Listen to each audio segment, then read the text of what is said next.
ঈদকে সামনে রেখে প্রায় ৮০,০০০ কোটি টাকার লেনদেন অনুষ্ঠিত। পণ্য নিয়ে মহাবিপাকে পাইকারি ব্যবসায়ী। করোনা ভাইরাস মোকাবেলায় এক হচ্ছেন বিশ্ব নেতারা, দূরে থাকছে যুক্তরাষ্ট্র। মৃতের সংখ্যা ১,৯৭,০০০ পার হলেও দেশে ৪ মৃত্যু। করোনা শনাক্তের গণস্বাস্থ্যের কিট সরকারকে দেওয়া হবে আজ। চট্টগ্রামে পরীক্ষার নতুন ল্যাব, আরও সুযোগ আসছে। ৫ মে পর্যন্ত গণপরিবহন বন্ধ। করোনা দুর্যোগে খাদ্যের অভাবে অনেকে ঝুঁকি নিয়ে যাচ্ছে বাইরে, ঘরে রাখতে সক্রিয় সশস্ত্র বাহিনী। জন্মদিনে করোনা জয়ের আহ্বান লিটল মাস্টারের। এবার মহামারীর প্রভাব পড়ল নারী ইউরোপিয়ান চ্যাম্পিয়নশিপেও, পেছানো হলো ১ বছর।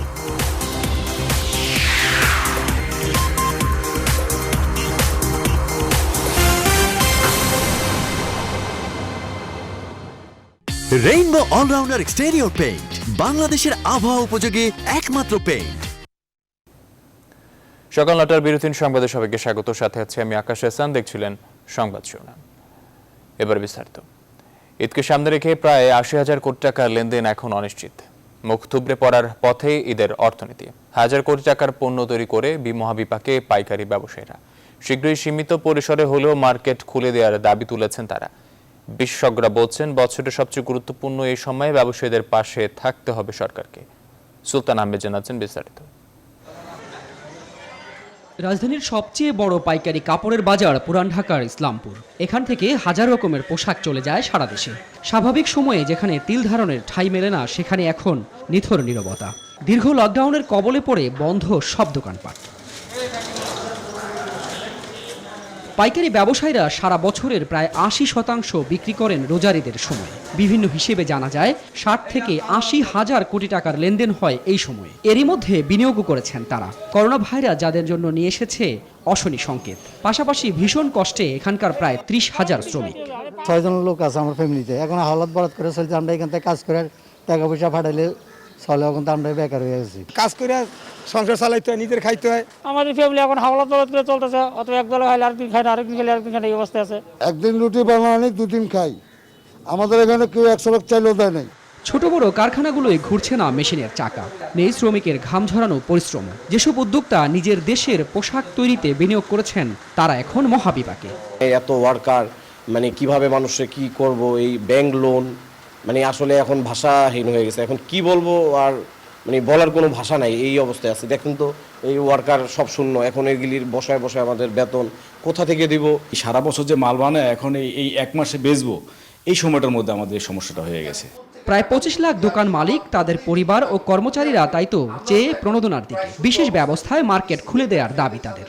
আমাদেরকে বেঁচে থাকার তাগিদে সরকারের প্রণোদনা অত্যাবশ্যক জরুরি হয়ে উঠেছে। আমাদের এই প্রোডাক্টকে অবশ্যই বিক্রি করার মতন একটি সময় সরকারকে নির্ধারণ করে দিতে হবে। বিশেষজ্ঞরাও একমত ব্যবসায়ীদের সাথে। এই একটা উৎসবের অর্থনীতি হাজার হাজার কোটি টাকা। সরকারের সুনির্দিষ্ট নির্দেশ আসা উচিত কি করে স্বাস্থ্য ঝুঁকি কম করে জিনিসপত্রের প্যাকেজিং হবে, সেটা ডেলিভারি হবে। এছাড়া অন্যান্য বছরের মতো সামর্থ্যবানদের কেনাকাটা অব্যাহত রাখার অনুরোধ জানিয়েছেন ব্যবসায়ীরা। সুলতান আহমেদ, নিউজ 24, ঢাকা। পর্যাপ্ত ভোগ্যপণ্য আমদানি হলেও রমজানকে কেন্দ্র করে দেশের অন্যতম বড় পাইকারি বাজার চট্টগ্রামের খাতুনগঞ্জে বেড়ে গেছে দাম। পাইকারির বাইরে খুচরা বাজারেও লাগাম নেই নিত্যপণ্যের দামে। ব্যবসায়ীরা বলছেন, পরিবহন সংকট ও শ্রমিকের মজুরির কারণেই মূল্য বৃদ্ধি। এছাড়া দাম বাড়ানো নিয়ে বরাবরের মতো একে অন্যের ওপর দোষ চাপাচ্ছেন পাইকারি ও খুচরা বিক্রেতারা। নয়ন বড়ুয়া জয়ের তথ্য ও ছবিতে ডেস্ক রিপোর্ট।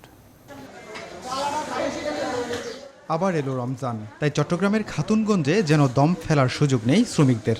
চাকতাই ও খাতুনগঞ্জের পুরো বাজার এখন সরগরম। এ থেকেই বোঝা যায় পণ্যের আমদানির বাস্তব চিত্র।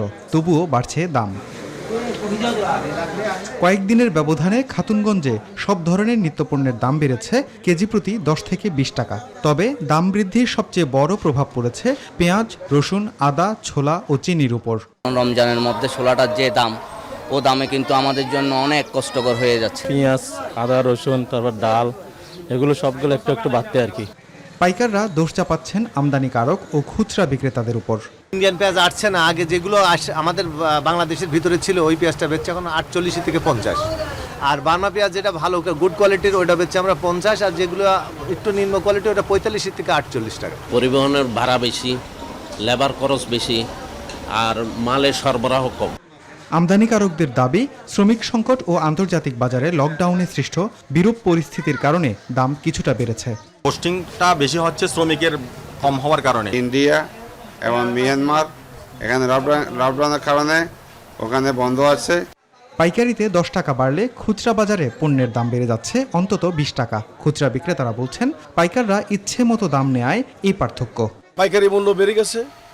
বস্তার দাম যেমন আপনি গত সপ্তাহে আমরা চিরা বিক্রি করছিলাম 2000 টাকা ফর বস্তা, এখন 2600-2700 টাকা। আমাদেরকে যেহেতু খুচরা বাজার আনতে হয়, ওদের থেকে কিনে আমাদেরকে আনতে হয়। আমাদের কেরিং চার্জ আছে, লেবার চার্জ আছে, আর ঘাটতি আছে মালের মধ্যে। এমন বাস্তবতায় নিয়মিত বাজার তদারকির দাবি জানিয়েছেন ভোক্তারা। Desk report, news 24। এবার স্যাভলন অ্যান্টিসেপটিক সোপের সৌজন্যে করোনাভাইরাস প্রসঙ্গ।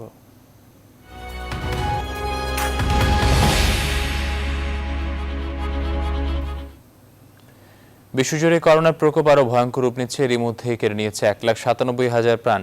আক্রান্তের সংখ্যা ছাড়িয়েছে 28,29,000-এ। যুক্তরাষ্ট্রে করোনা পরিস্থিতি এখনও নাজুক। গেল 24 ঘন্টায় দেশটিতে আবারও প্রায় 2,000 মানুষ প্রাণ হারিয়েছে। তবে করোনার প্রকোপ কমতে শুরু করেছে স্পেন, ইতালি, ফ্রান্স, জার্মানি সহ ইউরোপের বেশ কয়েকটি দেশে। মৃতের সংখ্যা বাড়ছে ব্রাজিল, বেলজিয়াম, আয়ারল্যান্ডে ও নেদারল্যান্ডেও। বেশ সংকটে রয়েছে এশিয়ার দেশগুলো। এদিকে করোনা ভাইরাস মোকাবেলায় বিশ্ব নেতারা একাত্মতা প্রকাশ করলেও তা থেকে নিজেদের দূরে সরিয়ে রেখেছে মার্কিন যুক্তরাষ্ট্র। মাসুদ রানার ডেস্ক রিপোর্ট। মরণঘাতী করোনার আঘাতে দীর্ঘ হচ্ছে মৃতের তালিকা। সংক্রমিত হচ্ছে লাখ লাখ মানুষ। বিশ্বের সবচেয়ে বেশি মৃত্যু আর আক্রান্তের তালিকায় থাকা যুক্তরাষ্ট্র আরও একটি ভয়াবহ দিন পার করল। একদিনেই আবারও প্রায় 2,000 মানুষের মৃত্যুর মুখ দেখল। মোট মৃতের সংখ্যাটাও কম নয়, ছাড়িয়েছে 52,000। শুধু নিউ ইয়র্কে মারা গেছে 21,000-এর বেশি।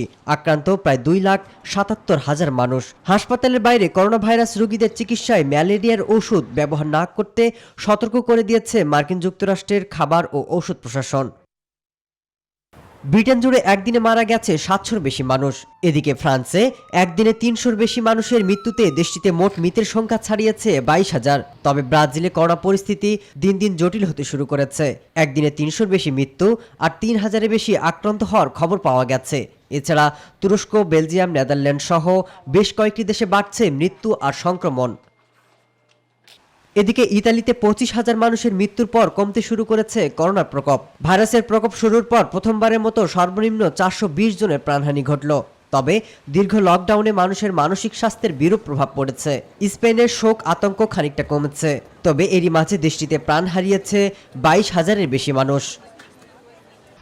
এদিকে ধীরে ধীরে যেন বেশ খানিকটা বাড়ছে এশিয়ার সংক্রমণ আর মৃত্যু।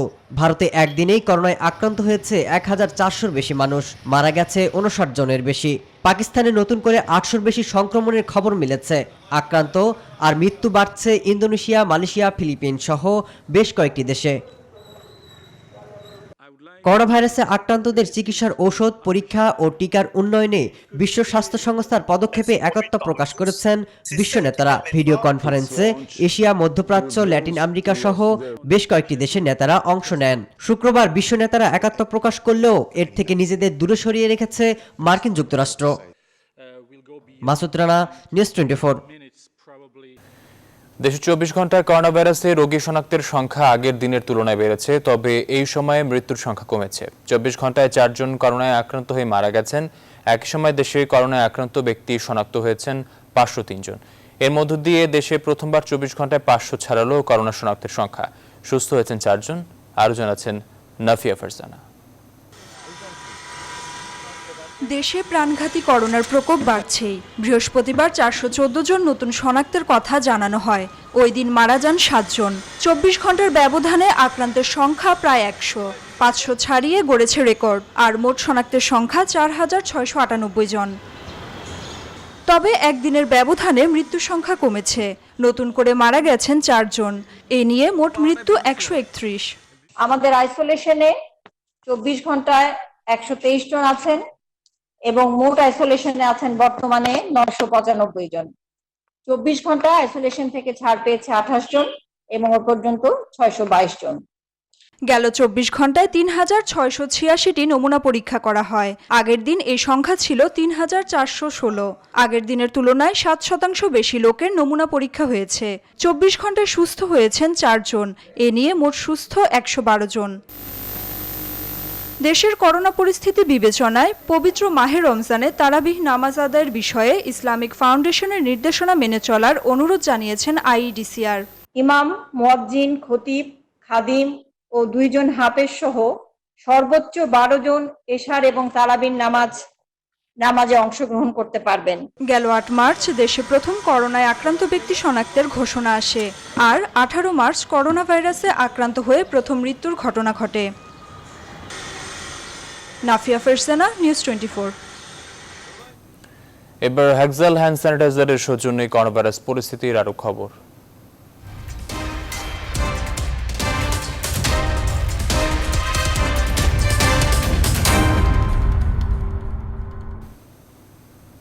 আজ সকাল 11টায় রাজধানী গণস্বাস্থ্য কেন্দ্র নগর হাসপাতাল থেকে আনুষ্ঠানিকভাবে সরকারের 10টি প্রতিষ্ঠানের কাছে করোনা ভাইরাস শনাক্তকরণ কিট হস্তান্তর করা হবে, জানিয়েছেন গণস্বাস্থ্য কেন্দ্রের প্রতিষ্ঠাতা ডক্টর জাফরুল্লাহ চৌধুরী। শুক্রবার বিকেলে নিউজ 24-কে টেলিফোনে এ তথ্য জানান তিনি। করোনা নির্ণয় গণস্বাস্থ্য উদ্ভাবিত কিটে শতভাগ সাফল্য এসেছে বলে জানান তিনি। আশা প্রকাশ করেন এই কিটের ব্যবহার শুরু হলে জাতি করোনা ভাইরাসের প্রাদুর্ভাব থেকে মুক্তি পাবে। কালকে 11টায় আমাদের ওখানে কিট হ্যান্ডওভার হবে।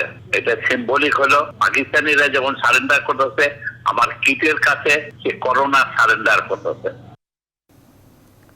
চট্টগ্রামের বিআইটিআইডি হাসপাতালে প্রথম করোনা ভাইরাসের নমুনা পরীক্ষার 1 মাস পর আজ থেকে ভেটেরিনারি বিশ্ববিদ্যালয়ে ল্যাবে করোনা পরীক্ষা শুরু হয়েছে। এই ল্যাবে প্রতিদিন 96টি নমুনা পরীক্ষা করা যাবে বলে জানিয়েছেন বিশ্ববিদ্যালয় কর্তৃপক্ষ। এদিকে চট্টগ্রাম মেডিকেলও রোববার থেকে শুরু হচ্ছে করোনা পরীক্ষা। প্রাণঘাতী ভাইরাসের সংক্রমণ রোধে পরীক্ষার কোনো বিকল্প নেই বলে মনে করেন স্বাস্থ্য অধিদপ্তরের বিভাগীয় পরিচালক। নয়ন বুরোজের তথ্যচিত্রে ডেস্ক রিপোর্ট। বিআইটিআইডি হাসপাতালের পর আজ থেকে করোনা পরীক্ষা শুরু হয়েছে চট্টগ্রামের ভেটেরিনারি ও অ্যানিমেল সায়েন্সের বিশ্ববিদ্যালয়ের ল্যাবে।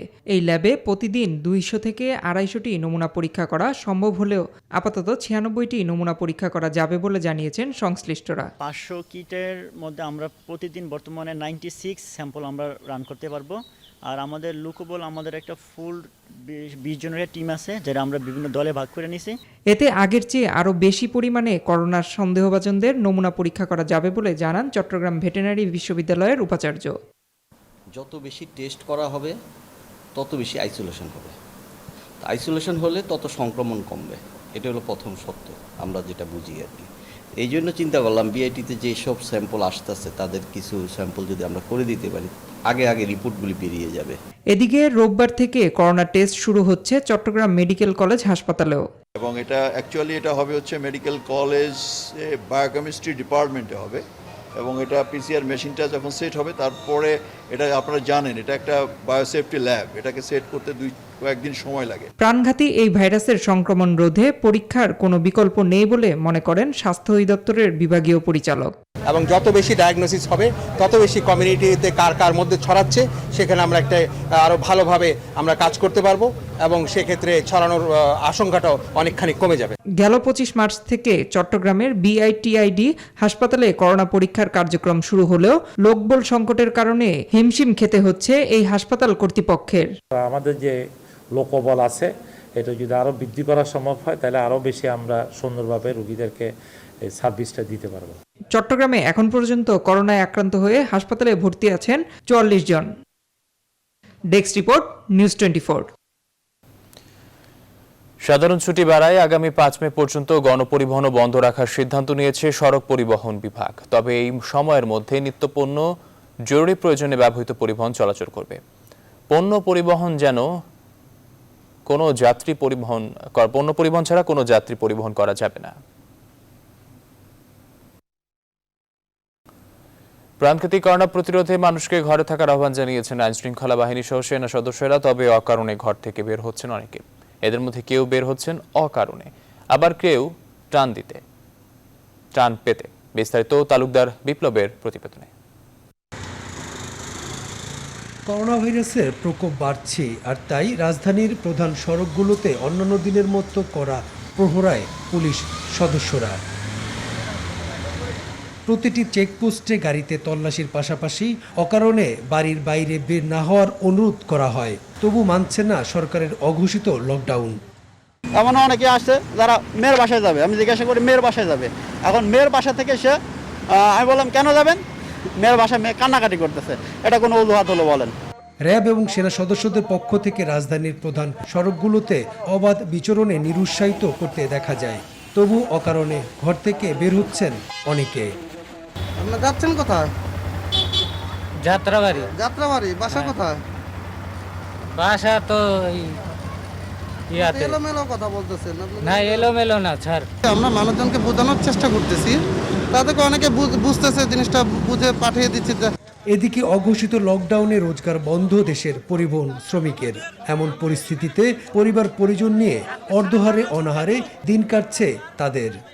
আমাদের কল্যাণ যে ফান্ড, এই ফান্ড থেকে আমাদের এখন পর্যন্ত কেউ দেখে নাই, দেখার কেউ নাই। আমরা অনেক কষ্টে আছি, আমাদের মুখের ভাষা নাই, আমরা সবাই ঘরে বন্দি, আমাদের করোনা কি মারবে, আমাদেরকে না খেয়ে মরে যাচ্ছি আমরা। লকডাউনের জেরে চরম বিপাকে পড়েছেন নিম্ন আয়ের মানুষেরা। উপার্জন বন্ধ থাকায় প্রতিদিনই দেশের বিভিন্ন স্থানে ত্রাণের দাবিতে রাস্তায় নামছেন হতদরিদ্ররা।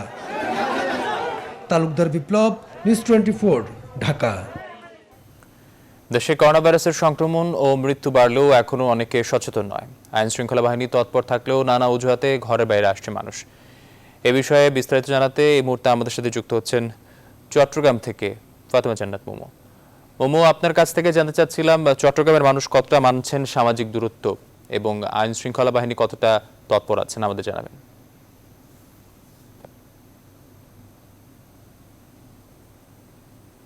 ধন্যবাদ আকাশ। আমি আছি এখন চট্টগ্রামের বরপুল পাড়া এলাকায়। এই এলাকাতে আসার পর যেটা দেখলাম, গতকালকে যে চিত্রটা দেখছি তার চেয়ে একটু ভিন্ন, অনেকটা কমে এসেছে মানুষের আনাগোনা, যেহেতু আজকে প্রথম রোজা শুরু হয়েছে। তবুও কিছু কিছু মানুষ কিন্তু লকডাউন অপেক্ষা করে রাস্তায় বের হয়েছেন। নিম্ন আয়ের বেশিরভাগ মানুষগুলো রাস্তায় বের হয়েছেন। তারা বলছেন তাদের ত্রাণের সহায়তা, খাদ্য সংকট, অর্থ সংকটের কারণে তাদের বাধ্য হয়ে কিন্তু রাস্তায় নামতে হয়েছে রিকশায় নিয়ে। কিছু রিকশা আনাগোনা থাকলেও অন্যান্য যানবাহনগুলো কিন্তু চলাচল বন্ধ রয়েছে। একই সাথে দোকানপাটগুলো কিন্তু আমরা বন্ধ দেখছি। অনেকটা নিরিবিলি পরিবেশ ছিল এতক্ষণ পর্যন্ত এলাকায়। বেলা বাড়ার সাথে সাথে আস্তে আস্তে গাড়ির কিছু আনাগোনা শুরু হয়েছে। পাড়া মহল্লাগুলোতেও কিন্তু মানুষের জটলা অনেকটা কমে এসেছে। আজকে দেখলাম আমরা চট্টগ্রামে এখন পর্যন্ত 45 জন কিন্তু করোনা আক্রান্ত রয়েছে এবং আইসোলেশন আছেন 13 জনের মতো। প্রশাসন কিন্তু চেষ্টা করছে মানুষ যত এখনও ঘরে থাকে, নিরাপদে থাকে, সে ব্যাপারে প্রশাসন কিন্তু জোর প্রচেষ্টা চালিয়ে যাচ্ছে। বিভিন্ন স্থানে কিন্তু তারা অভিযান চালাচ্ছে। একই সাথে রমজানকে সামনে রেখে যেসব দ্রব্যমূল্যের ঊর্ধ্বগতি হয়েছে সেগুলো নিয়ন্ত্রণ করার জন্য প্রশাসন কিন্তু চেষ্টা করছেন। বাজারে বাজারে অভিযান পরিচালনা করছেন সেনাবাহিনী, র্যাব, পুলিশ এবং জেলা প্রশাসনের নির্বাহী ম্যাজিস্ট্রেটরা কিন্তু রাস্তায় আছেন এবং তারা মানুষকে সচেতন করার জন্য আপ্রাণ চেষ্টা করে যাচ্ছেন। কিন্তু অনেক মানুষও কিন্তু বিভিন্ন কারণে অকারণে বিভিন্ন অজুহাতে কিন্তু তারা রাস্তায় নামছেন। তাদের মধ্যে যে সামাজিক দূরত্ব সেটা আমরা কিন্তু দেখতে পাচ্ছি না, শারীরিক দূরত্ব তারাও মানছেন না। অনেকে ভাবছেন সবার কাছেই করোনার ভাইরাস হয়তো আসতে পারবে না, এই ধরনের একটা ভ্রান্তি ধারণা তাদের মধ্যে রয়েছে। তারা মনে করছেন রাস্তায় ঘুরলেই যে করোনা আক্রান্ত হবে সেই বিষয়ে কিন্তু তারা অবগত নয়। তারা সমানে রাস্তায় বের হচ্ছেন এবং চট্টগ্রামের বিভিন্ন এলাকায় কিন্তু আমরা সেই দৃশ্যগুলো কিন্তু দেখতে পেয়েছি। কারণে মানুষ বের হচ্ছেন। তো আকাশ, চট্টগ্রাম থেকেই ছিল আমার কাছে সর্বশেষ তথ্য। আমার সাথে যুক্ত আছেন টাঙ্গাইল থেকে আমাদের সহকর্মী আতিক। আমরা সরাসরি চলে যাব সেখানে, জানবো সেখানকার করোনার পরিস্থিতির কথা। আতিক।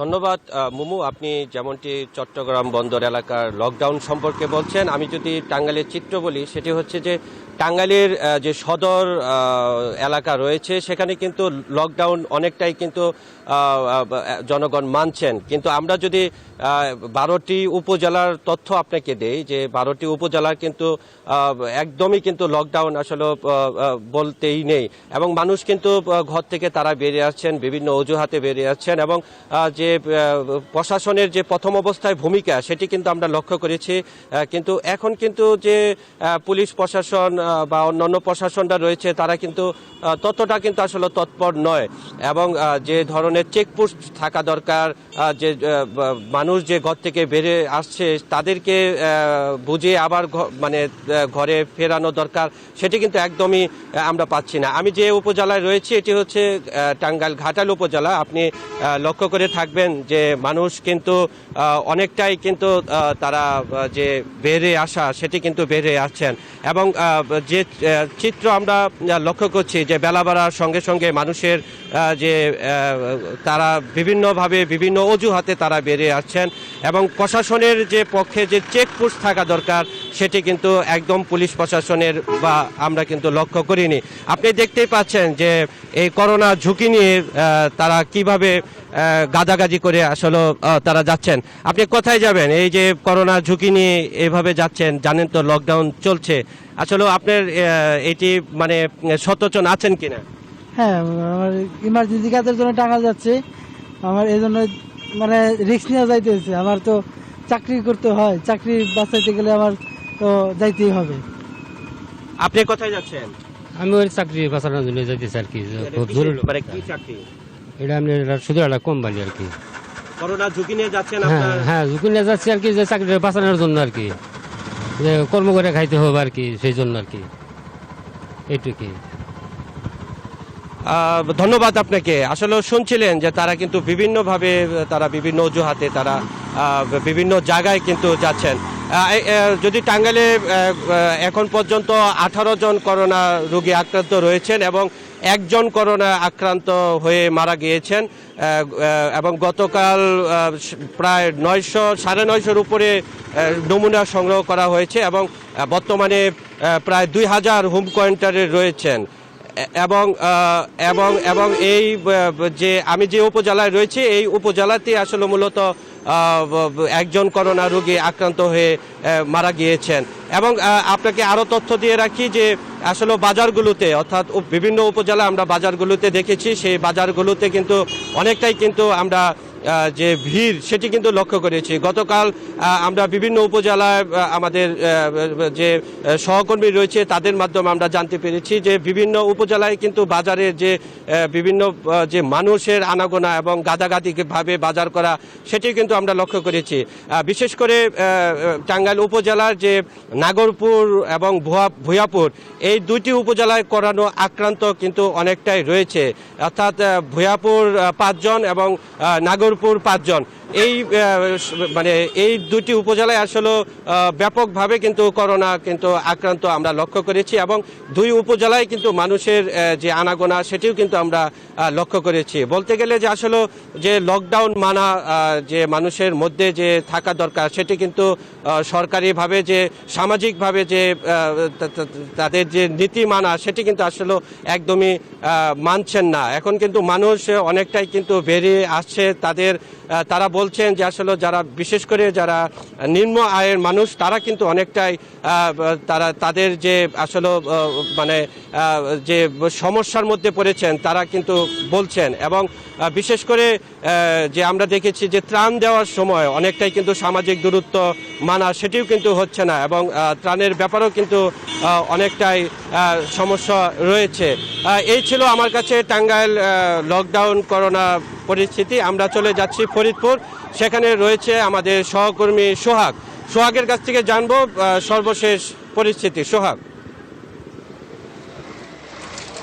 ধন্যবাদ আতিক। আপনি যেমনটি বলছিলেন যে টাঙ্গাইলের সাধারণ জনগণ লকডাউন মানছেন না, তবে আমি ফরিদপুরের কথা যদি বলি, ফরিদপুরের কথা যদি শুরু করতে চাই যে ফরিদপুরে এই পর্যন্ত করোনার 300টি পরীক্ষা করা হয়েছে, তার মধ্যে থেকে 276 জনের পরীক্ষার রিপোর্ট গেছে।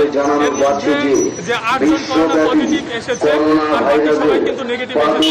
এর মধ্যে ফরিদপুরের যে করোনার পরিস্থিতি, সেই করোনা পরিস্থিতির মধ্যে সাধারণ জনগণ এখন অনেকটাই সচেতন হয়েছে, তারা কিন্তু বাসা থেকে তেমন একটা বাইরে বের হচ্ছেন না, আমরা দেখতে পেরেছি।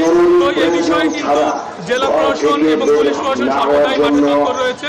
ফরিদপুরের যে সর্ববৃহৎ যে হাট রয়েছে, সেই হাট দুটিকে কিন্তু ভেঙে ফরিদপুর রাজেন্দ্র কলেজ হাসপাতাল এবং রাজেন্দ্র কলেজ মাঠে এবং মহিলা স্কুলের মাঠে স্থানান্তর করা হয়েছে। এই দুই জায়গায় কিন্তু সামাজিক দূরত্ব বজায় রেখে সাধারণ জনগণ সেখানে বাজার করছেন, এমনটাই কিন্তু দেখতে পেরেছি। আমরা কিন্তু এমনটাই দেখতে পেরেছি যে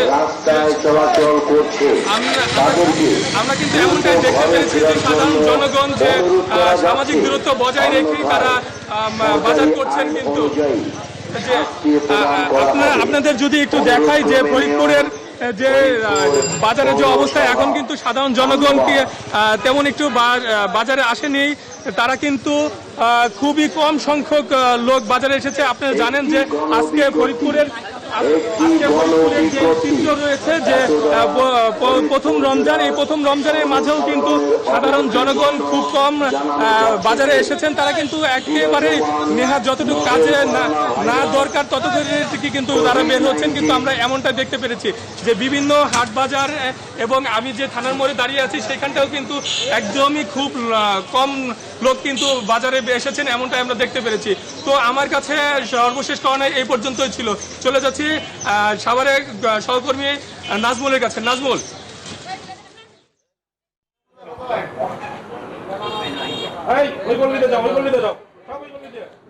ধন্যবাদ সোহাগ। আপনি যেমনটি বলছিলেন ফরিদপুর থেকে এই লকডাউনের সর্বশেষ খবর ওখান থেকে জানাচ্ছিলেন। এই মুহূর্তে রয়েছি আমি সাভারের নামাবাজারে, যে তারা কিন্তু যে লকডাউন মানছে না এবং সামাজিক দূরত্ব কিন্তু মানছে না। এই যে বাজারগুলিতে এসে তার চিত্রটি একটু ভিন্ন দেখলাম। এই এলাকার যে বাজারগুলি রয়েছে সেই সব বাজারে কিন্তু প্রচুর মানুষ বাজার করতে এসেছেন এবং সেখানে কিন্তু তারা কেনাকাটা করতে এসেছে এবং একজনের সঙ্গে আরও কয়েকজন মিলে তারা কিন্তু বাজারে আসছে এবং এই যে করোনার যে ভয়াবহতা সেটা কিন্তু তারা কোনো মতেই আসলে মানছে না, যার কারণে মানুষ যে সচেতনতা সেটা কিন্তু অনেকটা বৃদ্ধি পেলেও কিন্তু অনেকেই কিন্তু ক্ষুধার কারণে তারা আসলে মানছে না।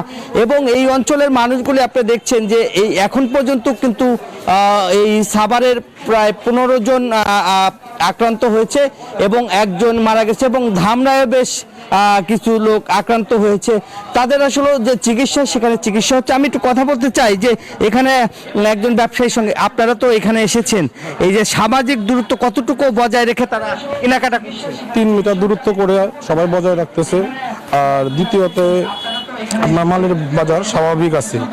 যেটুকু গাড়ি ঘোড়ার জন্য লকডাউনের জন্য যে মালের দামটা বাড়া হয়েছে সেটা আস্তে আস্তে আমরা নিজেরা এখন স্থিতিশীল করতেছি। অনেক ধন্যবাদ আপনাকে। আপনার সাথে একটু কথা বলবো। এই যে আপনারা এইখানে প্রচুর লোক একসঙ্গে হয়েছেন, কি কারণে আসলে মূলত একসঙ্গে হয়েছেন? এই যে আপনারা কোনো আইন মানছেন না কেন? যে আসলে আইন মানছে না, আমরা তো কাজে আসছি, আমরা ডাউলের গাড়ির ড্রাইভার। কেন আইন মানছেন না? আসলে তো আমরা কর্মজীবী, একদিন কাজ না করলে ঘরে খাবার আসে না, এই জন্যই তো এটা মূলত করা। আসলে আপনারা কেন আইন মানছেন না? কেন একসঙ্গে এত মানুষ কেন? আমরাও কাজের জন্য আসছি। করোনা কি আপনাদের ভয় নাই? হ্যাঁ আছে, কিন্তু পেটের দায়ে আসছে। অনেক ধন্যবাদ আপনাদেরকে। দেখছেন যে এই যে সব গাদাগাদি করে একসঙ্গে তারা একে অপরের সঙ্গে মিশে কিন্তু তারাই কিন্তু চলাচল করছে এবং তারা যে কোনো নিয়ম তারা কিন্তু কোনো মতেই মানছে না, যার কারণে আপনার সাথে একটু কথা বলি। কেন বাজারে এসেছেন? বাজারে এসে বিভিন্ন দরকার, না খেয়ে পারি না, না খাইতে হয়, না কাম নাই কাজ নাই, এভাবে ঘোরাঘুরি করে কয়দিন চলা যাবো। এই জন্য আইসি যে টুকিটাকি দেখি আপাতত কিছু আনতে পারি নাকি। ধন্যবাদ আপনাকে। এই যে বাজারগুলি তো একসঙ্গে কেন, আপনারা এত মানুষ কেন একসঙ্গে? বাজার মানে তো এখানে বেচা কেনা হচ্ছে, আমাদের ঘুরতে হচ্ছে। আমাদের মনে করেন করোনার ভয়তে আমরা তো মনে করেন ঘরে বসে থাকলে আমরা বাঁচবো না, আমাদের পেটেও তো ক্ষুধা আছে। আমরা এই পেটের দায়ে এখানে মনে করেন কাজ করে বেড়াচ্ছি, আর এখানে বহুত লোকের সমাগম সবসময় থাকে, আমাদের কিছু করার নেই। শুনছিলেন যে তারা বলছে যে তাদের আসলে করোনার কোনো ভয় তাদের মধ্যে নেই, করোনার যে আতঙ্ক সেটাও কিন্তু তাদের মধ্যে নেই। এই মানুষগুলি সেখানে, এই বাজারটা হচ্ছে সাভারের অনেক পুরানো বাজার। এখানে এই অঞ্চল থেকে কালকে আজকে রোজা, এবং রোজার জন্য কিন্তু এখান থেকে নানা পণ্য ঢাকায়, রাজধানীর বিভিন্ন জায়গায় ছোলা, বুট, তারপরে ডাউল, চাউল, তেল, বড় একটি বাজার যে মুকাম, এখান থেকে সব মালামাল যায়। এইখান থেকে কিন্তু সব সারা দেশেই কিন্তু ছড়িয়ে যাচ্ছে। এই ছিল আমার কাছে সাভারের নামাবাজারের সর্বশেষ খবর। চলে যাচ্ছে এখন স্টুডিওতে। ধন্যবাদ। দর্শক, আমাদের সাথে যুক্ত ছিলেন সহকর্মীরা, তারা জানাচ্ছিলেন তাদের জেলার সর্বশেষ পরিস্থিতি এবং করোনার ভাইরাসে মানুষ কতটা আতঙ্ক, এবং জীবিকার তাগিদে অনেকে বের হয়েছেন তাদের কাজে। করোনা রোগীদের চিকিৎসায় বসুন্ধরায় দেশের সবচেয়ে বড় আইসোলেশন সেন্টারের 750 বেড প্রস্তুত। আর মাত্র 2-3 দিনের মধ্যে পুরোপুরি দৃশ্যমান হবে 2013 সজ্জার এই অস্থায়ী হাসপাতাল। নির্মাণ কাজের তত্ত্বাবধানে থাকা স্বাস্থ্য প্রকৌশলীরা বলছেন, নানা প্রতিকূলতার পরও এই মাসেই পূর্ণাঙ্গ কাজ শেষ করবেন তারা। বিস্তারিত জানাচ্ছেন হাবিবুল ইসলাম হাবিব। মাত্র 14 দিনে অনেকটাই দৃশ্যমান করোনা রোগীদের চিকিৎসায় নির্মাণাধীন দেশের সবচেয়ে বড় আইসোলেশন সেন্টারটি। এরই মধ্যে 750 শয্যা প্রস্তুত, বাকি কাজও শেষ হবে 2-3 দিনের মধ্যে। চলতি মাসের মধ্যে দৃশ্যমান হবে করোনা রোগীদের চিকিৎসায় নির্মাণাধীন এই অস্থায়ী হাসপাতালটি। এমন বিপর্যয়ের মুখে দেশ আগে কখনো পড়েনি, তাই দ্রুততার সাথে হাসপাতাল নির্মাণ করাটাও বেশ কঠিন ছিল বলে জানান বসুন্ধরা ইন্টারন্যাশনাল কনভেনশন সিটির পরিচালক। বিশাল এই কর্পোরেট জায়গায় হাসপাতাল করায় প্রতিদিন কয়েক লাখ টাকা ব্যয় সত্ত্বেও দেশের সেবায় দিতে পেরে গর্বিত বলে জানান আইসিসিবির এই পরিচালক। তো এখানে আমরা এই টেন্টটি কিন্তু অনেক খরচ সাপেক্ষ, প্রতিদিনই এরই আমি একটু আগেই বলছিলাম যে এটি আমাদের ওভারহেড কস্ট সব কিছু মিলে আমাদের জায়গার যে দাম, যে তাতে করে আমাদের এখানে প্রচুর, আমরা ভাড়ার অঙ্কে এটা অনেক। তো সেই হিসাবে আমি মনে করি যে এটা আমাদের কোনো টাকার অঙ্কে নয়, মানসিক নির্ভরতা বা আমাদের সরকারকে সহযোগিতা করার মানসিকতার কারণেই আমরা এই পদক্ষেপে আজকে আসছি। 2013 সজ্জার আইসোলেশন সেন্টারের এক অংশের নির্মাণ কাজ শেষ হওয়ায় এখন স্বস্তির নিঃশ্বাস ফেলছেন স্বাস্থ্য প্রকৌশলীরা। বলেন, এ মাসের মধ্যেই রোগীদের চিকিৎসা উপযোগী করে স্বাস্থ্য মন্ত্রণালয়কে হস্তান্তর করা হবে হাসপাতালটি। আমাদের যে টার্গেট ছিল সেই টার্গেট থেকে আমাদের মনে হয় আমরা একটু পিছিয়ে গেলাম, তবে আমাদের সব কিছুই আমাদের সাইডে আছে। এখন আমরা শুধু প্রকিওর করব এবং বসাবো, ইনশাল্লাহ যে আমরা এ মাস নাগাদ, শেষ নাগাদ চালু হবে বলে আমি আশা করি। কাজ শেষ হলে করোনা মোকাবেলায় এই অস্থায়ী হাসপাতালটি হবে দেশের স্বাস্থ্যসেবায় এক অনন্য দৃষ্টান্ত বলে মনে করেন সংশ্লিষ্টরা। হাবিবুল ইসলাম হাবিব, নিউজ 24, ঢাকা। রাজধানী সহ দেশের বিভিন্ন স্থানে আজও শিলাবৃষ্টি ও বজ্রসহ বৃষ্টি হয়েছে। মাঠের পাকা ধান নিয়ে তাই হাওর অঞ্চলে বেশ বিপাকে কৃষক। ফলন ভালো হলেও আগাম বন্যার পূর্বাভাসে ফসল ঘরে তুলতে পারবেন কিনা তা নিয়ে শঙ্কায় কৃষক। ফসল দ্রুত ঘরে তুলতে উন্নত কৃষি যন্ত্রপাতি ব্যবহারের পরামর্শ দিচ্ছেন বিশেষজ্ঞরা। আশ্বাসও মিলেছে প্রশাসকের পক্ষ থেকে। সুনামগঞ্জ প্রতিনিধি বুরহান উদ্দিনকে সাথে নিয়ে আরো জানাচ্ছেন নাজিয়া কণা। সারাদিন দিগন্ত জুড়ে কালো মেঘ, মাঝে মাঝে দমকা বাতাসের সঙ্গে তুমুল বৃষ্টি। শহরে এই আবহাওয়া অনেক সময় উপভোগ্য হলেও এই মুহূর্তে হাওরে এটা চরম আশঙ্কা জাগায়। হাওরে এখন পাকা বোরো ধান কাটার সময়। বৃষ্টির পানি জমে কিংবা দমকা হাওয়ায় গাছ হেলে পড়ে এই ধান নষ্ট হলে কৃষক পরিবারগুলোর দিন কাটবে খেয়ে না খেয়ে, কারণ এক ফসল এসব জমির ধানই কৃষকের সারা বছরের খোরাকি। মেঘ বাদলি পড়লে ভিজা ধানটা শুকানি যায় না, আর না শুকানোর কারণে এই ধানটা সরকার কর্তৃপক্ষ নিতে চায় না। একদিকে বৃষ্টির কারণে তাড়াহুড়ো, অন্যদিকে বজ্রপাতে মৃত্যুর ভয়, দুই মিলিয়ে উভয় সংকটে কৃষক। বিশ্লেষকরা বলছেন, শ্রমিক সংকট দূর করতে আধুনিক কৃষি যন্ত্রের ব্যবহার আরও আগেই নিশ্চিত করা জরুরি ছিল। যে বৃষ্টি বজ্রপাত ঠাটা উঠা মারতেছে, এর লাগে তো অনেক কৃষকরা ধরে ধান কাটতেছে না। গতকাল 4 জন মানুষ মারা গেছে টাটায়, খুবই একটু বই হয়। আর এই যে তুফান দিলে সম্পূর্ণ দাম ফালিয়ে দেয়, হাতে সমস্যা হয়, হাত কাটে যায়। আজকে যে উদ্যোগটি নিয়েছেন মেকানাইজেশনের এবং শ্রমিক পরিবহনের, এটি যদি আরো কয়েকদিন আগে করা হতো তাহলে হয়তো আমরা এই সংকটে পড়তাম। প্রশাসন বলছেন লকডাউনে বেকার জনগোষ্ঠীকে ধান কাটায় কাজে লাগানো হয়েছে। ধান কাটার জন্য শ্রমিকরা তারা এসছে, তাদেরকে আমরা নিরাপদ আবাসের জন্য স্থানীয় স্কুল কলেজ মাদ্রাসা সেগুলোকে ব্যবহার করতে দিচ্ছি। সিভিল সার্জনের মাধ্যমে প্রতিটি উপজেলায় একটি করে মেডিকেল টিমের মাধ্যমে তাদের স্বাস্থ্য পরীক্ষার বিষয়টি আমরা দেখভাল করছি। বিশেষজ্ঞরা আগামী 8 থেকে 10 দিনের মধ্যে হাওর এলাকার সম্পূর্ণ ধান ঘরে তোলার পরামর্শ দিচ্ছেন, নইলে পড়তে পারে বন্যার কবলে। মেঘালয়ে 28-29 তারিখ থেকে যে বন্যা বা বৃষ্টি হওয়ার সংখ্যা আবহাওয়াবিদরা যে আভাস দিয়েছেন, সেটা যদি হয় তাহলে আমাদের ধরেন মে মাসের 4 থেকে 5 তারিখের মধ্যে আমাদের দেশে একটা বন্যা হবে। এবছর কেবল সুনামগঞ্জের 33টি হাওরে অন্তত 2,19,000 হেক্টর জমিতে বোরো আবাদ হয়েছে। Desk report, news 24। নেত্রকোনা ও হবিগঞ্জের হাওর অঞ্চলে পুরোদমে শুরু হয়েছে ধান কাটা। শ্রমিক সংকটের কারণে কষ্টে ফলানো সোনার ফসল ঘরে তুলতে মাঠে কাজ করছে সব বয়সী নারী পুরুষ। আগাম বন্যার আশঙ্কায় চলতি মাসেই ধান কাটা শেষ করার পরামর্শ দিয়েছে কৃষি বিভাগ। সোহান আহমেদ কাকন ও শ্রীকান্ত গোপের তথ্যচিত্রে ডেস্ক রিপোর্ট। চলতি মৌসুমে নেত্রকোনায় 41টি হাওরেই বোরো ধানের বাম্পার ফলন হয়েছে। করোনার কারণে দেশ জুড়ে অঘোষিত লকডাউন থাকায় হাওর অঞ্চলে রয়েছে শ্রমিক সংকট। নেত্রকোনায় 1,84,000 হেক্টর জমিতে বোরো ধানের আবাদ হয়েছে। আগাম বন্যার আশঙ্কায় ফসল ঘরে তুলতে পরিবারের ছোট বড় সকলেই মাঠে নেমেছে। ধান কাটার জন্য কেউ আসতে পারতেছে না, আমরা নিজেরা করতে পারতেছি। আমাদের মেয়েরা আছে, মেয়েদের ছেলেদেরকে নিয়ে আমরা একসাথে কাজ করতেছি। 4 বন্ডক 1 বন্ডক মাত্র কাটা হয়েছে, আর পুরা ধানই রয়ে গেছে। হবিগঞ্জের বানিয়াচং, আজমিরিগঞ্জ, লাখাই ও নবীগঞ্জ উপজেলার বিস্তীর্ণ এলাকা জুড়ে বোরো ধানের আবাদ হয়েছে। ফলনও বেশ ভালো হয়েছে। শ্রমিক সংকটের কারণে শিক্ষার্থী সহ বিভিন্ন শ্রেণী পেশার মানুষ এবার ধান কাটছেন। নিজেই দেশের লোক নিয়ে ধান কাটার জন্য আমরা নিজে কাটতেছি। এসএসসি পরীক্ষা দিচ্ছে, লেবার না পাওয়ার কারণে এবার আমরা নিজে ধান কাটা শুরু করে দিচ্ছি। শ্রমিক সংকট নিরসনের পাশাপাশি দ্রুত ধান কাটতে হারভেস্টার মেশিন দিয়ে কৃষকদের সহযোগিতা করছে স্থানীয় প্রশাসন। এছাড়া শ্রমিকদেরকে খাদ্য সহায়তাও দেয়া হচ্ছে। তাদের মনোযোগ সহকারে ধান কাটতে পারে, কোনো রকম খাদ্য কষ্ট না ভোগে, এই জন্য প্রত্যেক শ্রমিককে আমরা আসা মাত্রই বলছি যে উপজেলা নির্বাহী আফসারদের মাধ্যমে তাদেরকে 10 কেজি চাল, 2 কেজি আলু, 1 সাবান এবং 1/2 কেজি ডাল দেওয়ার উদ্যোগ গ্রহণ করেছি। আগাম বন্যার আশঙ্কায় চলতি মাসেই ধান কাটা শেষ করার পরামর্শ দিয়েছে স্থানীয় কৃষি বিভাগ।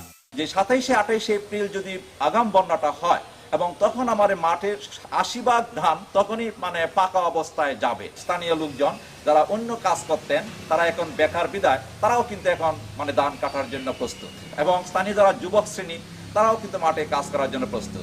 চলতি মৌসুমে হবিগঞ্জে বোরো ধানের আবাদ করা হয়েছে 1,20,000 হেক্টর জমিতে। ধান উৎপাদনের লক্ষ্যমাত্রা ধরা হয়েছে 4,88,761 metric ton. Desk report, news 24। ব্যবহার করে ফেলে দেয়া পিপি ও মাস্ক ধুয়ে পুনরায় বিক্রি করা চক্রের বিরুদ্ধে রাজধানীর ভাটারা এলাকায় অভিযান চালিয়েছে র্যাবের ভ্রাম্যমাণ আদালত। শুক্রবার রাতে রাজধানীর ভাটারা থানার নিকটবর্তী একটি বাড়িতে অভিযান চালিয়ে বিপুল পরিমাণ ব্যবহৃত পিপি ও মাস্ক উদ্ধার করে র্যাব। র্যাব সদর দপ্তরের নির্বাহী ম্যাজিস্ট্রেট সার্ভার আলমের নেতৃত্বে এ অভিযান পরিচালিত হয়। ব্যবহৃত পিপি ও মাস্ক ফেলে দেওয়ার পর চক্রটি বিভিন্ন স্থান থেকে সেসব সংগ্রহ করে, এরপর সেগুলো ধুয়ে পুনরায় বিক্রি করে আসছিল। ভাটারার ওই বাড়িতে ব্যবহার করে ফেলে দেয়া বিপুল পরিমাণ পিপি ও মাস্ক পাওয়া গেছে। এগুলি তো আসলে ডিসইনফেক্টেড করার কোনো সুযোগ আসলে নাই, তো সেগুলি আবার বাজারে আসতেছে। তো এই যে চক্রটি আসলে এই কাজটি করছে এটা মারাত্মক না। আমরা জানতে পারছি এখানে বেশ কয়েকজন ব্যক্তি জড়িত আছেন। এখন পর্যন্ত আমরা একজনকে আটক করতে পেরেছি। আমরা আসলে দেখছি যে আসলে এই চক্রের সাথে আর কারা কারা জড়িত, এবং মিটফুডে কারা কারা করেছেন বা কামরাঙ্গি ভিতরে কারা নিয়ে এটা ওয়াশ করে আর বাজারে ছাড়তেছেন, আমরা এই পুরো চক্রে ধরতে চাই, কারণ এইটি কিন্তু ভয়াবহ পরিণতি ডেকে নিয়ে আসতে পারে। আমরা যে কোনো মূল্যে এই চক্রটাকে ধরতে চাই এবং এর বিরুদ্ধে আইনগত ব্যবস্থা গ্রহণ করার প্রক্রিয়াধীন রয়েছে। করোনাভাইরাস মোকাবেলায় বিএনপির জাতীয় টাস্ক ফোর্স গঠনের প্রস্তাব নাকচ করে দিয়েছেন আওয়ামী লীগের সাধারণ সম্পাদক ও সড়ক সড়ক পরিবহন মন্ত্রী ওবায়দুল কাদের। তিনি বলেন, জাতীয় ঐক্য গড়ে তোলার নামে বিএনপি অহেতুক বিভ্রান্তির ভাইরাস ছড়াচ্ছে। শুক্রবার দুপুরে সংসদ ভবনের সরকারি বাসভবন থেকে এক ভিডিও বার্তায় ওবায়দুল কাদের এসব কথা বলেন। প্রতিরোধে জাতীয় টাস্ক ফোর্স বা জাতীয় ঐক্য গড়ে তোলার নামে বিএনপি আজ অহেতুক বিভ্রান্তির ভাইরাস ছড়াচ্ছে এবং অদৃশ্য শত্রুকে মোকাবেলা করার জন্য প্রত্যেকেরই স্বাস্থ্যবিধি মেনে চলাটাই হলো সবার প্রথম এবং প্রধান কর্তব্য। করোনা ভাইরাসের কারণে লকডাউন দেয় ভারতে আটকে পড়েছেন অন্তত ২৫০০ বাংলাদেশি। এদের মধ্যে শুক্রবার বিকেলে দিল্লি ও চেন্নাই থেকে দুটি আলাদা ফ্লাইটে ঢাকায় ফিরেছেন ৩২৯ জন বাংলাদেশি। ঢাকায় ফিরে আসা বাংলাদেশি যাত্রীদের বেশিরভাগই ভারতের চিকিৎসার জন্য যাওয়া রোগী এবং তাদের স্বজন। যাত্রীদের মধ্যে বেশ কিছু শিক্ষার্থীও রয়েছেন। এছাড়া ওমান থেকে ফিরেছেন ২৮৮ বাংলাদেশি। গাজীপুরে এক প্রবাসীর স্ত্রী ও ৩ সন্তানকে হত্যার ঘটনায় থানায় মামলা হয়েছে। এই হত্যাকাণ্ডের তদন্ত চলছে বলে জানিয়েছে পুলিশ। গতকাল শ্রীপুর থানায় নিহত স্মৃতি ফাতেমার শ্বশুর বাদী হয়ে হত্যা মামলা দায়ের করেন। মামলায় অজ্ঞাতনামা ব্যক্তিদের আসামি করা হয়। পুলিশ জানায়, একাধিক তদন্ত দল হত্যার রহস্য উদ্ঘাটনে কাজ করছে। এর আগে বৃহস্পতিবার বিকেলে শ্রীপুরের আবদার এলাকার একটি বাড়ি থেকে স্মৃতি ফাতেমা ও তার ৩ সন্তানের লাশ উদ্ধার করে পুলিশ। বাংলাদেশ ডাক বিভাগের আর্থিক লেনদেন সেবা প্রতিষ্ঠান নগদ পরিবারের কেউ করোনায় আক্রান্ত হলে ৫ লাখ টাকা প্রণোদনা দেওয়ার ঘোষণা দিয়েছে প্রতিষ্ঠানটি। এছাড়াও নগদ পরিবারের প্রায় ২ লাখ সদস্যের চিকিৎসার দায়িত্ব নিয়েছে নগদ। করোনা সংক্রমণে পুরো দেশই এখন সংকটময়। সামাজিক দূরত্ব বজায় রাখার এই সময়ে মানবিক পদক্ষেপ হিসেবে নিজেদের কর্মীদের সুরক্ষায় বিশেষ এই প্রণোদনা দিচ্ছে প্রতিষ্ঠানটি। এবার ফার্স্ট সিকিউরিটি ইসলামী ব্যাংক অর্থ বাণিজ্য সংবাদ।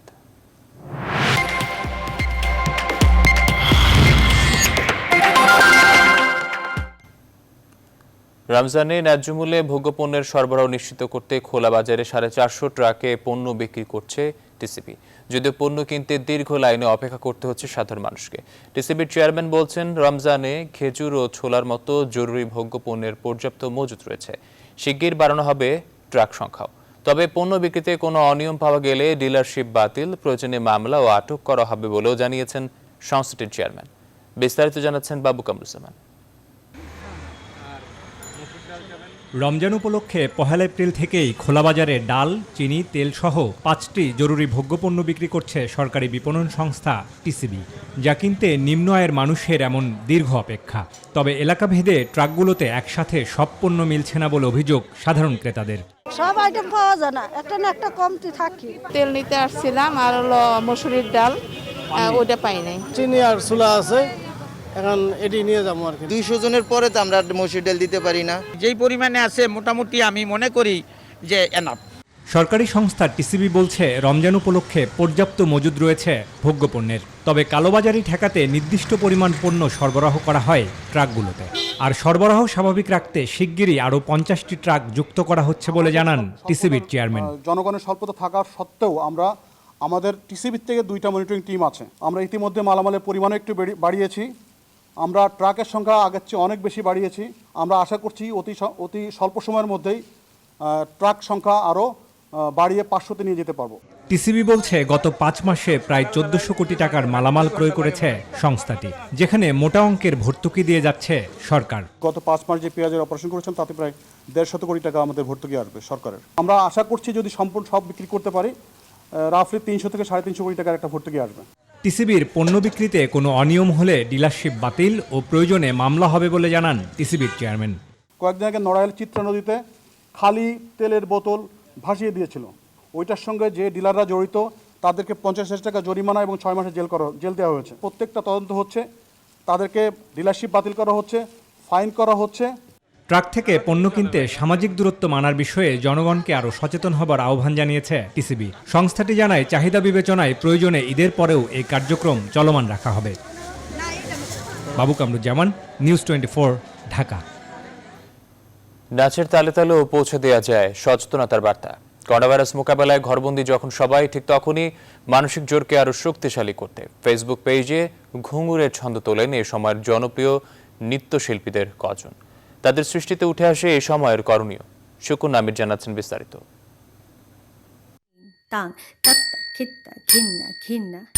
তাল লয় ছন্দে মণিপুরি বোল, সঙ্গে যুক্ত হয়েছে হাত ধোয়া, নাক মুখ ঢাকা আর সামাজিক দূরত্ব বজায় রেখে চলার বার্তা। করোনা মোকাবিলায় নৃত্যের তালে এমন সচেতনতার বার্তা দেন নৃত্যশিল্পী ওয়ার্দা রিহা। গুরুবোন বিম্বাবতী দেবীর আহ্বানে সাড়া দিয়ে করোনার সতর্কতা নিয়ে ভিডিওটি তৈরি করেছেন তিনি। The whole world is locked down because of COVID-19. It's not panic, rather appropriate awareness only can fight against coronavirus. Corona মহামারী রুখতে প্রায় সকলেই এখন ঘরবন্দি। এমন ভয়াবহ অবসর আসবে তা জানা ছিল না কারোর। নৃত্যের তালে বর্তমান এই পরিস্থিতি তুলে ধরেছেন নৃত্যশিল্পী সামিনা হোসেন প্রেমা, সঙ্গী হয়েছিলেন ছোট্ট রায়। মা মেয়ের নৃত্যের ছন্দে উঠে আসে হাত ধোয়া, নাক মুখ আড়াল করে হাঁচি দেয়া আর সামাজিক দূরত্ব বজায় রাখার বার্তা।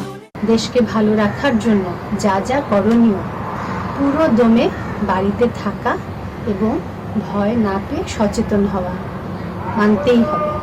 ঘরবন্দি থাকলেও হাত পা ছেড়ে বসে থাকেননি গৌড়ীয় নৃত্যশিল্পী র্যাচেল প্রিয়াঙ্কা প্যারিস।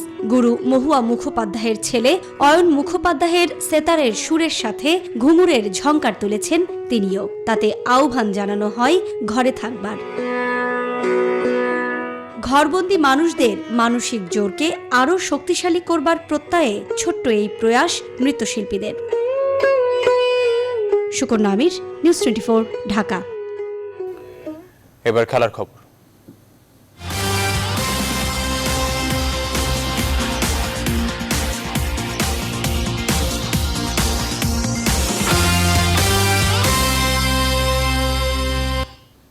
দ্বিতীয় কন্যা সন্তানের বাবা হয়েছেন বাংলাদেশ জাতীয় ক্রিকেট দলের অলরাউন্ডার সাকিব আল হাসান। শুক্রবার যুক্তরাষ্ট্রে সাকিব ও উম্মে আহমেদ শিশির দম্পতির ঘরে এসেছে তাদের দ্বিতীয় সন্তান। সাকিবের দ্বিতীয়বারের মতো বাবা হওয়া বিষয়টি নিশ্চিত করেছেন তার মা শিরিন রেজা। বিকেল 4:30টায় ভিডিও কলে পরিবারের নতুন অতিথিকে দেখেন তিনি। মা ও মেয়ে দুজনই সুস্থ আছেন। তবে করোনার কারণে একটু দুশ্চিন্তা হলেও সাকিবের মায়ের আশা কন্যা সন্তান তাদের জন্য সুখবর নিয়ে এসেছে। তিনি সবার কাছে পরিবারের জন্য দোয়া চান। সাকিব যে দ্বিতীয় সন্তানের বাবা হতে চলেছেন তা আগেই সামাজিক যোগাযোগ মাধ্যমে জানিয়ে দিয়েছিলেন। 2015 সালের 8 নভেম্বর নিউ ইয়র্কে সাকিব শিশির দম্পতির ঘরে জন্ম হয় তাদের প্রথম কন্যা সন্তান আলায়নার। জীবনের 48তম বসন্তে পদার্পণ করলেন সচিন টেন্ডুলকার। করোনার কালে দূর থেকে সতীর্থ আর ভক্তদের ভালোবাসা শিখত বিশ্ব ক্রিকেটের জীবন্ত কিংবদন্তি। পুরো দুনিয়ার ক্লান্তিকালে ভারতের সাবেক এই ব্যাটসম্যান বলেন, মনোবল হারালে চলবে না, করোনা জয়ে লড়াই করতে হবে একই সঙ্গে। বিরোধী সংবাদ শেষ করব, তার আগে শিরোনামগুলো জানিয়ে দিচ্ছে আরেকবার।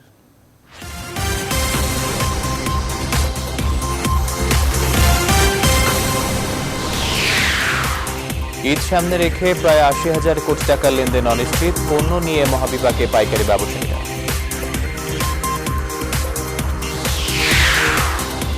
করোনা ভাইরাস মোকাবেলায় এক হচ্ছেন বিশ্ব নেতারা, দূরে থাকছে যুক্তরাষ্ট্র। মৃতের সংখ্যা 1,97,000 পার হলো, দেশে 4 মৃত্যু।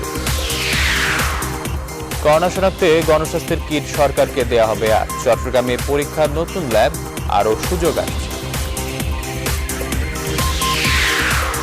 5 মে পর্যন্ত গণপরিবহন বন্ধ। করোনা দুর্যোগে খাদ্যের অভাবে অনেকে ঝুঁকি নিয়ে যাচ্ছেন বাইরে, ঘরে রাখতে সক্রিয় সশস্ত্র বাহিনী। জন্মদিনে করোনা জয়ের আহ্বান লিটল মাস্টারের। এবার মহামারীর প্রভাব পড়ল নারী ইউরোপিয়ান চ্যাম্পিয়নশিপেও, পেছানো হলো 1 বছর। এই ছিল বিরতির সংবাদের সাথে থাকার জন্য ধন্যবাদ সবাইকে।